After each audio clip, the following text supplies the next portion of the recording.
মোর চাচিমা মোরে একটা unique recipe রাইন্দা খিলাইব বলে গরুর মাংস দিয়া কাঁচা আম রান্ধনের লাইগা পাকা টমেটো লাগবে একখান কাইটটা দিছি, কাঁচা আম কাইটটা দিছি আর পেঁয়াজ কুচাইয়া দিছি।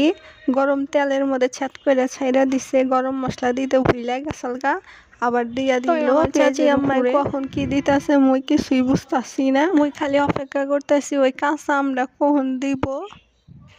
চাচি আমায় ভালো করে কষায় লইল গরুর মাংসগুলা।